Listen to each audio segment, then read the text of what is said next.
In this video, how to fix object is not linked with the video file in VSDC video editor. To resolve this issue, link the same raw video or audio file that you are editing. Right click on the object and click on properties. Here click on folder icon and link the exact file.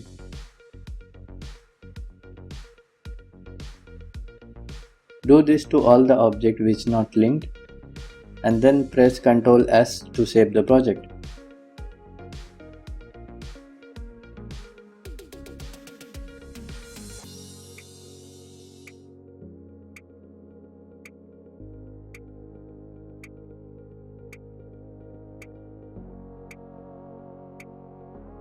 That's it.